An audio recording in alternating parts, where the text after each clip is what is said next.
क्या आपको गुस्सा जल्दी आता है? क्या आपको चीजों को प्लान करने से ज्यादा उन्हें करने में मजा आता है? क्या आपको लगता है सोचना समझना टाइम वेस्ट है? असली मजा तो एक्शन में है। अगर आपका जवाब हाँ है तो शेर पात्वे आपके लिए नहीं है। वो रास्ता है प्लान एंड वेट वालों का। आपके लिए बना है एक ऐसा रास्ता जो सब्र नहीं एक्शन मांगता है। एक ऐसा रास्ता जो दिमाग से नहीं आँख से शुरू होता है। Welcome to the hunter pathway, जिसे हम रेड प्रिस्ट पाथवे भी कहते हैं।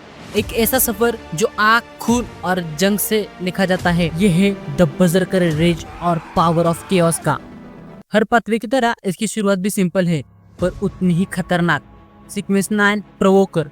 प्रोवोकर का काम वही है जो नाम है, लोगों को प्रोवोक करना, उन्हें गुस्सा दिलाना, उन्हें उनकी कंफर्ट जोन से बाहर निकालना, उन्हें आपसे लड़ने के लिए मजबूर करना। ये एक साइकोलॉजिकल गेम है और अगर आप फेल हुए, अगर आप किसी को प्रोवोक नहीं कर पाए या खुद को मोटिवेट नहीं कर पाए तो आप कंट्रोल लूज कर जाओगे। आपका दिमाग गुस्से और फ्रस्ट्रेशन से फट जाएगा और आप एक माइंडलेस बीस्ट बन जाओगे। ये पहला कदम ही एक टाइट रोप वॉक है।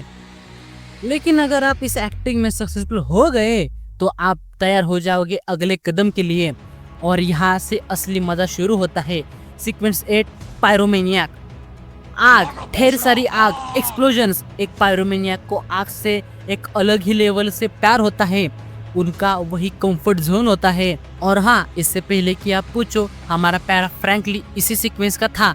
वो बंदा जो मशरूम से बॉम्ब बना रहा था, वो हर चीजों को एक्सप्लोर कर रहा था। Pure chaos. पर पायरोमेनियाक का मतलब सिर्फ तबाही मचाना नहीं है। उन्हें एक्टिंग करने के लिए आग लगानी पड़ती है और फिर उसे बुझाना भी पड़ता है। ये डिसिप्लिन ही उन्हें पागल होने से बचाता है। यहाँ तक ये पाथवे एक सिंपल आर्सोनिस्ट जैसे लगती है, एक गुस्से वाला आदमी जिसे आग से खेलना पसंद है। लेकिन ये आग अभी बुझने वाली नहीं है, ये अभी और भी प्रीशियस होने वाली है। पायरोमेनियाक के बाद ये पाथवे अलग ही रोशनी से निकलकर अंधेरे सायों में चली जाती है। Sequence 7 the Hunter. सोचो, आप एक अंधेरे गली में हो और आपको फील हो रहा है कोई आपको देख रहा है। आप पलटते हो पर वहाँ कोई नहीं है। आपको लगता है आप पागल हो रहे हो, पर आप पागल नहीं हो, आप शिकार बन चुके हो। एक हंटर अपनी सारी सेंसेस को सुपर ह्यूमन लेवल तक शार्प कर लेता है। उसकी सबसे बड़ी पावर है स्पिरिचुअल इंट्यूएशन। वो अपने शिकार के खतरे को फील कर सकता है जैसे एक रडार हो। वो ट्रैप लगाता है, वो इंतजार करता है और वो हमेशा सही वक्त पर अटैक करता है। वो अब एक बर्सर्कर नहीं है, वो एक कैलकुलेटेड प्रेडेटर है। और हाँ येलो टेम के फैंस, इसका मतलब है हमारा दूसरा तारा कैरेक्टर एंडरसन हुड, जिसे स्ट्रॉन्गेस्ट हंटर का टाइटल मिल गया था। क्यों? क्योंकि उसके नसीब में ही गड़बड़ थी। वो हर खतरे को अपनी तरफ अट्रैक्ट कर लेता था, इसलिए उसकी हंटर पावर्स हमेशा एक्टिव रहती थी। Poor guy. हंटर के बाद ये पाथवे और भी लीथल हो जाता है। Sequence 6 assassin. अब वो छुपता नहीं, वो गायब हो जाता है। इनविजिबिलिटी, साइलेंस, और जब तक उसके शिकार को पता चलता है कि वो खतरे में है, तब तक असैसिन अपना खंजर उसके दिल में पूरा उतार चुका होता है। पर इस पाथवे को एक नहीं, हजारों की मौत चाहिए। इसका असली मकसद रेड प्रिस्ट बनना है और एक गॉड बनने के लिए एक एक को मारना काफी नहीं है।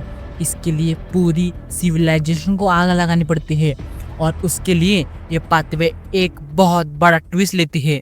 यहाँ पर हंटर पाथवे का असली मास्टर स्ट्रेटजिस्ट चेहरा सामने आता है। ये फिजिकल पावर से निकलकर साइकोलॉजिकल वॉरफेयर में घुस जाती है।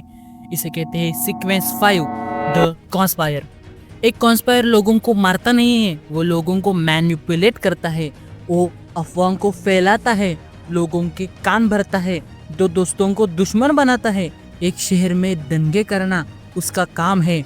वो पर्दे के पीछे रहकर एक ऐसी सिचुएशन बनाता है कि लोग एक दूसरे को मारने के लिए लगते हैं। वो आग नहीं लगाता, बल्कि वो आग लगाने का रीजन बनता है। वो केओस को इंजीनियर करता है और जब एक कॉन्स्पिरेसी पूरी वॉर में बदल जाती है, तब वो डेमिगॉड बनने के लिए तैयार होता है। Sequence 4 the iron blooded night. एक आयरन ब्लडेड नाइट जंग के मैदान में खड़ा होता है और हर सिपाही का गुस्सा, हर तलवार की टकरार और हर मौत का डर उसे पावर देता है। वो अकेले पूरी आर्मी से लड़ सकता है। वो जंग को हार्वेस्ट करता है। जंग जितनी बड़ी होगी वो उतना ही पावरफुल होगा। यहाँ से आगे रास्ता है वॉर बिशप कॉन्करर और आखिर में सीक्वेंस 0 रेड प्रीस्ट, एक ऐसा गॉड जिसका अस्तित्व ही जंग पर टिका हुआ है। इस पाथवे को एडवांस करने के लिए जंग चाहिए हमेशा।